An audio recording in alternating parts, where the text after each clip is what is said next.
Meus amigos, aqui quem fala é o seu amigo nerd. E no vídeo de hoje nós vamos falar dele que é rápido, que voa, que é extremamente forte, tem visão de calor e é invulnerável. Não, eu não estou falando do Super-Homem, mas quase que você acertou. Eu estou falando do Icaris dos Eternos. Mas quem é esse cara? Quem é o Icaris dos Eternos? Bom, fica comigo no vídeo após a vinheta que eu vou te contar tudo.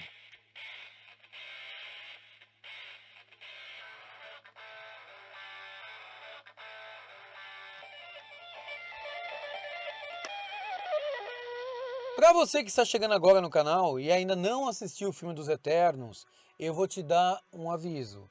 Esse vídeo não é exatamente sobre o filme dos Eternos, mas vai ter um ou outro spoiler, já que o Icaris ele está presente no filme e é um dos personagens principais. Daqui para frente é por sua conta e risco. Antes de começar o vídeo, eu vou pedir para você dar aquela força aí pro canal, dando aquele joinha caprichado no vídeo. Você que não é inscrito, se inscreva no canal, comenta, compartilha. Fala o que você achou do vídeo, se você gostou ou não. Não deixe de fazer seu comentário. Agora, se você já assistiu o filme ou se você não liga para spoiler, então continua comigo no vídeo, que agora nós vamos descobrir quem que é de fato o Icaris, ou Super-Homem da Marvel. Então o Icaris ele nasceu na Terra, ele não nasceu em Olímpia, como é mostrado no filme, ele nasceu na Terra, num lugar que chamava Polária. Polária é hoje o que seria a Sibéria. E ele tem mais de 20 mil anos. E o Icaris, ele na verdade é um resultado da influência que os celestiais tiveram no desenvolvimento da raça humana. Assim sendo, os celestiais eles interferiram no DNA humano e isso criou alguns desdobramentos. O resultado desses desdobramentos, você tem ali os deviantes e os eternos, que são duas raças que se odeiam, mas são fruto dessa interferência dos celestiais no desenvolvimento da humanidade. Outro exemplo que você tem da interferência dos celestiais é, por exemplo, a introdução do gene X no DNA humano, que acaba mais tarde criando ali a raça dos mutantes. E também você tem um outro exemplo quando, por exemplo, a bomba gama explode e os celestiais fazem com que o Bruce Banner não morra na explosão e acabe se tornando um Hulk. Então, na verdade, os celestiais não criam propriamente os eternos, mas eles são resultados de algumas interferências dos celestiais no desenvolvimento da raça humana. Então, o Icaris, assim como todos os Eternos, acabou vivendo mesmo na Terra, observando o desenvolvimento da raça humana e como uma espécie de guardião. O que ocorre? Ele, na verdade, é filho de dois outros Eternos. E os Eternos, eles possuem gerações. O Icaris, ele é filho de uma outra geração. Então, ele é filho do Víraco com a Tulain, que eram outros dois Eternos. E aí, há 20 mil anos atrás, ocorre ali o grande cataclismo, que é quando a segunda hoste dos celestiais elas enfrentam um deviante conhecido como Lemúria e isso resulta na destruição do continente de Atlântida. E aí, como resultado dessa batalha, é gerado um grande cataclismo global. Esse grande confronto cria um cataclismo global. E esse cataclismo ele faz com que a Terra seja inundada.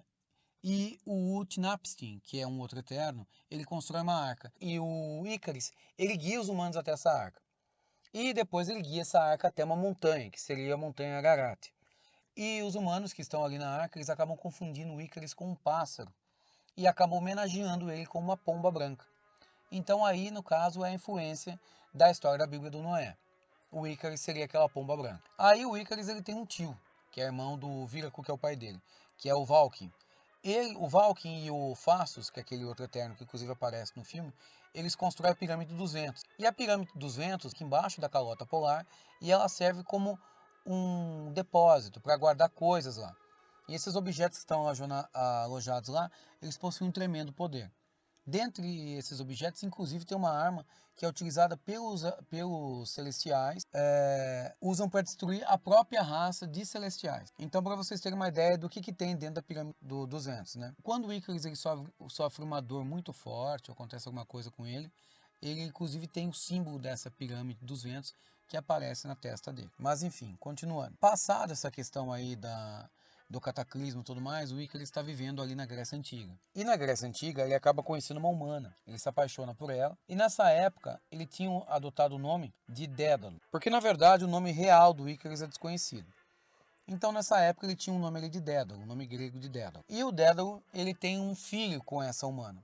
E esse filho recebe o nome de Ícaris. E esse menininho, ele adora voar com o pai dele. Só que o pai dele acaba tendo que se afastar para enfrentar alguns deviantes. Um dos deviantes, por exemplo, que ele acaba enfrentando é o próprio Minotauro, na ilha de Creta. E aí o que ocorre?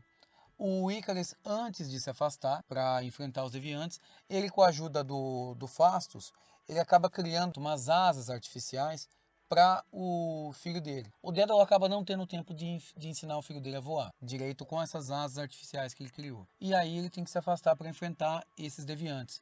E o menininho está morrendo de saudade do pai dele e a mãe dele também. E o Dédalo acaba ficando muito tempo fora, anos fora. E o menino, um belo dia, resolve colocar as asas artificiais e ir atrás do pai dele.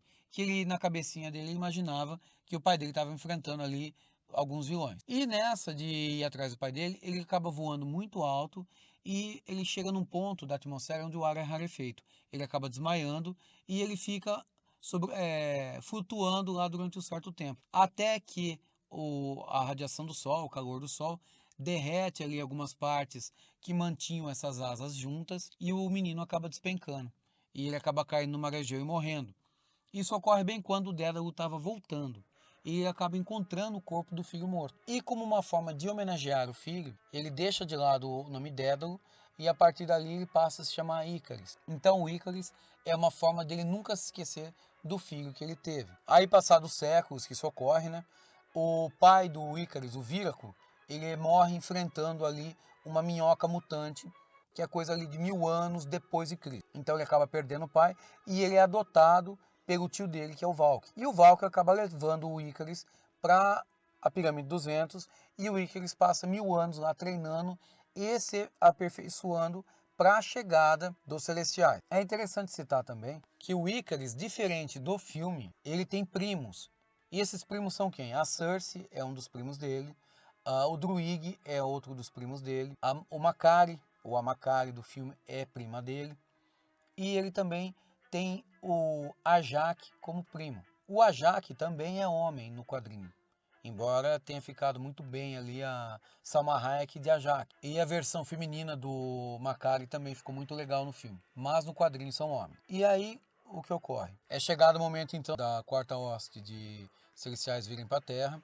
O Ícaris recebe uma missão dos Huras de despertar o Ajak e ele acaba também se envolvendo ali com um arqueólogo chamado Daniel Damian e a Margot Damian. Para isso, o Ícaris se passa por humano e ele acaba até utilizando um nome conhecido como Ike Harris. E aí ocorre um ataque dos deviantes, o Ícaris acaba sendo aprisionado e preso num tubo no fundo do mar. E ele é solto depois quando a Tina ela faz uma trégua com os deviantes. É interessante dizer que a Tina e o Ícaris, acaba tendo um relacionamento.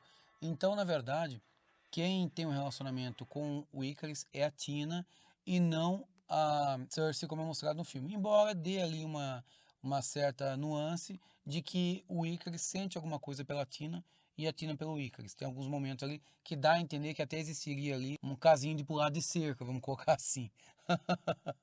Mas enfim, no filme é mostrado que o Ícaris e a Cersei ficaram um bom tempo separados. Eles ficam 5000 anos juntos e depois ficam separados. E aí, então o Ícaris também ele tem uma treta muito antiga com o Druig. O Druig acaba aprisionando o Ícaris e torturando o Ícaris. E o Ícaris, quando ele sai desse aprisionamento, né, ele mata o Druig que depois acaba voltando. Com a chegada da Quarta Ordem dos Celestiais, os Eternos decidem deixar a Terra. Só que alguns deles acabam ficando para trás. E o Ícaris, porque está apaixonado pela Margot Damian, é um deles. E o Ícaris acaba assumindo o posto de defensor da raça humana. E o Ícaris acaba se tornando o Eterno Primordial. Ou seja, ele é o líder dos Eternos e ele consegue isso depois de desafiar a Tina. Ele sai ali numa batalha, porque a Tina é a princesa guerreira deles. E ele acaba vencendo ela. Esse papel que o Ícaris assume de defensor da raça humana, ele inclui defender os humanos de ameaças alienígenas, mas também de ameaças terráqueas. Então ele acaba lutando contra o Apocalipse, mais de uma vez, e o Ícaris acha que o Apocalipse morreu, mas depois o Apocalipse é revelado que ele está vivo. Eles entram no confronto de novo, só que dessa vez que eles perdem para o Apocalipse. Ele entra em confronto também com o Thanos.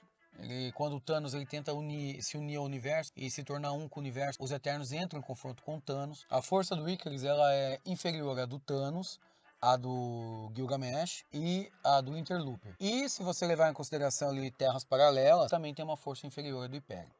Mas ele é muito poderoso, tanto é que inclusive ele saiu no braço com o Hulk vermelho. E ele ataca o Hulk vermelho com tudo. E aí os dois saem na porrada. Só que o Hulk vermelho, na verdade, é o General Ross, que é o pai da Betty Ross, namorada do Bruce Banner, que é o Hulk verde, né? Acaba ocasionando a erupção de um vulcão, e esse vulcão vai botar uma cidade em risco. O Hulk vermelho cessa as agressões e salva essa cidade. Então o Icarus ele acaba percebendo que nem toda ameaça seria uma ameaça fatal para os humanos e que os humanos até podiam se proteger, porque na verdade o Ross ele é um humano que acabou sendo geneticamente alterado, né? O Icarus e os Eternos eles têm várias aventuras e o Icarus é o líder dos Eternos nessas aventuras.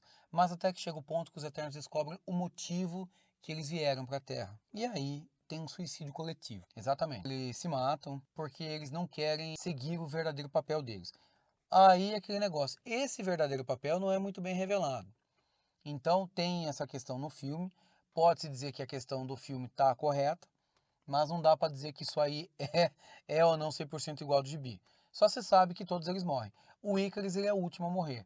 Mas como um Eterno, todos os Eternos que morrem voltam. Um exemplo disso é o próprio Druig, que já havia morrido e retornado. E o Icarus ele acaba retornando também. Uma curiosidade que cabe falar aqui é o seguinte. O criador dos Eternos é o Jack Kirby. Então, o Jack Kirby ele é responsável por uma gama de heróis imensa. Inclusive, não só na Marvel, na DC também. E eu não quero chegar com isso. Quando o Jack Kirby ele tem um desentendimento com a Marvel, ele vai trabalhar para DC. E aí ele queria desenvolver um trabalho na Marvel que a Marvel não tinha deixado ele fazer. E esse trabalho é o trabalho conhecido como Quarto Mundo. E ele vai para a DC e ele executa esse trabalho lá. E esse trabalho, na verdade, o que é? Ele cria ali o Darkseid e os Novos Deuses. Então, toda essa questão de seres divinos, tudo mais, outros planetas, e que se confrontam, isso aí é uma ideia que o Jack Kirby não tinha conseguido executar na Marvel e leva para DC. Então, um dos maiores vilões da DC, que é o Darkseid, é a criação do Jack Kirby. É interessante porque, se você parar a pensar, o Thanos, que foi criado pelo Jim Starlin, ele é uma criação baseada, ele é um vilão baseado no Darkseid da DC, que é a criação do Jack Kirby. Mas enfim, voltando. O Jack Kirby acaba saindo da DC e ele volta para a Marvel. E aí ele cria os Eternos com base nos Novos Deuses que ele havia criado para DC. O que vale dizer, na verdade, também é o seguinte, a título de curiosidade, é que os personagens dos Eternos, eles também recebem uma inspiração muito forte da Liga da Justiça. Por quê? Se você parar para pensar, o Icarus ele seria ali o super-homem. O Druig, como ele controla mentes, ele seria ali o Caçador de Marte, que antigamente era chamado de Ajax, o marciano. A Makkari, ou Makkari, que é um velocista, ele seria o Flash. A Tina, que é uma princesa guerreira, ela seria ali a Mulher Maravilha. Então, é aquela velha história. Nada se cria, nada se inventa, tudo se copia.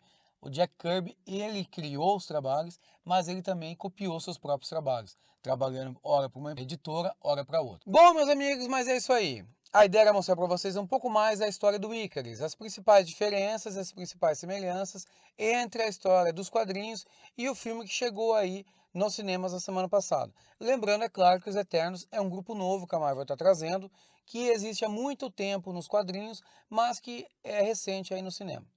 Então, se você gostou do vídeo, não se esqueça de dar o seu like no canal, se inscreva também, isso ajuda muito o canal a crescer e se tornar um grande canal de amigos no YouTube. E também, é claro, se você achou que eu esqueci de comentar alguma coisa sobre a história do Icarus, não deixe de fazer seu comentário. Se inscreva no canal, deixe o seu like, compartilhe o vídeo, ative o sininho e, é claro, comenta.